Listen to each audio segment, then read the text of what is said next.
Bonjour à toutes et à tous. Aujourd'hui, nous allons faire un zoom sur un des aspects les plus techniques du cas pratique. Il s'agit du rappel des faits. Vous le savez, dans le cas pratique, le rappel des faits, c'est la toute première partie, le début de votre traitement de ce sujet. Et le faire de la manière la plus efficace, ce rappel des faits, le réaliser dans les règles de l'art, eh bien, va vous permettre de partir sur de bonnes bases et de dérouler ensuite les éléments de votre cas pratique dans les meilleures conditions. Donc, ce rappel des faits, il a plusieurs fonctions. En réalité, il va d'abord vous permettre de montrer à la personne qui vous corrige que vous avez bien compris l'enjeu du sujet qu'elle a conçu, qu'elle a rédigé pour vous. Et donc, vous allez devoir arriver à montrer, dans la sélection des faits que vous allez opérer, que vous allez à l'essentiel. Une des pires choses que vous pourriez faire dans ce rappel des faits du cas pratique, eh bien, c'est de recopier tout ou partie du scénario tel quel, sans aucune modification. Ce travail-là, c'est pas vraiment un travail, hein, et du coup, forcément, il ne vous apporterait aucun point. Vous perdriez dans un contexte d'évaluation, vous perdriez beaucoup de points là-dessus, parce qu'on va le passer directement, on se dit c'est une recopie sans intérêt. Donc, sélectionnez les faits utiles et tous les faits utiles à la résolution du cas pratique, ces deux aspects.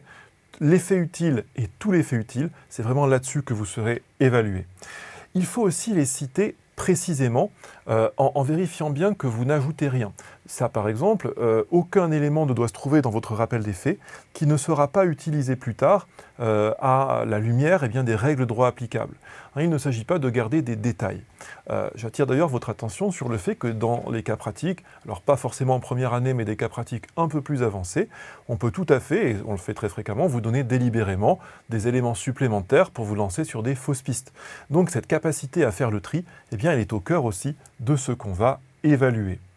Donc il va falloir hiérarchiser tout ce qui est pertinent, central, et tout ce qui est plus accessoire que vous allez pouvoir écarter parce que ça ne servira pas à résoudre le problème juridique qui vous est posé.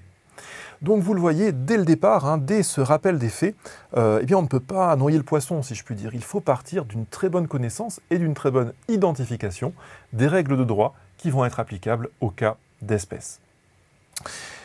Le rappel des faits, il peut être un moment stratégique, un moment très utile, si votre cas est complexe pour ramener l'ordre chronologique des choses. Parfois, vous aurez des cas, alors notamment quand vous serez plus avancé dans vos études, qui seront assez longs et du coup, et parfois un peu confus, comme effectivement dans une consultation juridique réelle, eh bien, les gens racontent ce qui leur est arrivé et pas forcément dans l'ordre et parfois avec des détails superflus.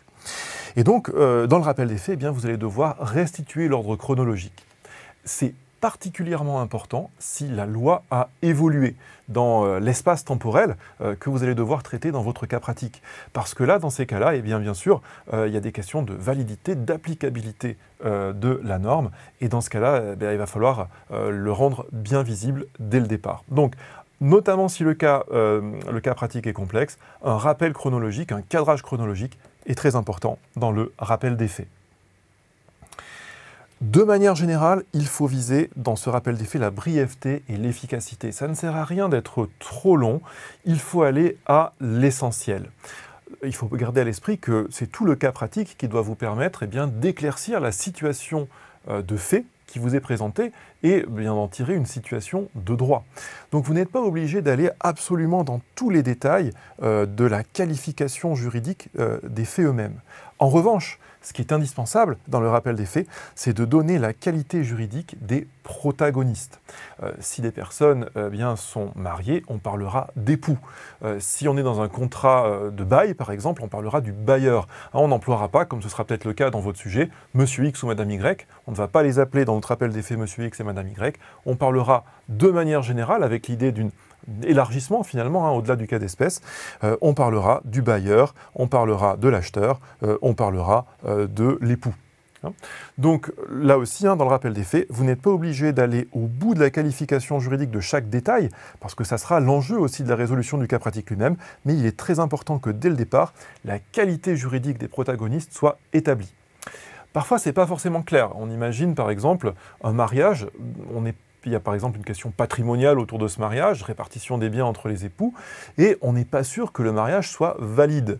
Eh bien, bien sûr, il va falloir d'abord, avant toute autre chose, à titre de préliminaire, dans ce cas pratique, eh bien, vous allez devoir faire un tout premier syllogisme qui va vérifier la qualité des protagonistes. Est-ce que le contrat de mariage a été, par exemple, conclu dans toutes les règles? Est-ce qu'il est valide? Bien sûr, la suite du cas pratique sera fortement impactée si le contrat de mariage ne tient pas. Donc, ne pas hésiter, si le statut juridique des protagonistes, la qualité juridique des protagonistes n'est pas clairement établie, eh bien, à faire un premier syllogisme juridique préliminaire pour arriver à l'établir d'une manière certaine et dérouler ensuite un syllogisme correct. Alors, une erreur très souvent commise par les étudiants, les étudiantes quand ils traitent le cas pratique, c'est devant une incertitude, devant un flou du scénario qui leur est soumis, eh bien c'est d'inventer ou de présupposer des choses. Il ne faut jamais présupposer des choses dans le cas pratique, il faut s'en tenir strictement à ce qui est écrit. Qu'est-ce que ça veut dire concrètement? Eh bien, imaginons qu'en fonction des informations dont vous disposez, la loi applicable ne soit pas claire. Par exemple, vous avez des époux, vous ne savez pas si un contrat de mariage a été signé. Eh bien, il va falloir dérouler l'ensemble des cas, l'ensemble des situations possibles. Il faut distinguer deux cas de figure. Premier cas de figure, c'est quand la loi, sur le doute que vous avez, eh bien, prévoit un régime général, un cas général et une ou plusieurs exceptions. Dans ce cas, vous allez traiter en majeur le cas général, mais si vous n'avez pas d'informations dans le cas pratique, le scénario qui vous aiguille, eh bien, vous allez devoir aussi parler des exceptions. Et si jamais la loi ne prévoit pas de cas principal, ne prévoit pas de cas général et des exceptions, si elle met toutes les possibilités en réalité au même niveau, il va falloir là aussi donner la même importance à chacune de ces possibilités. Donc, si vous avez des détails qui manquent, c'est souvent de manière intentionnelle, c'est toujours de manière intentionnelle de la part de la personne qui a rédigé le texte, il va falloir dérouler vos connaissances, il va falloir dérouler toutes les possibilités, donc traiter toutes les hypothèses.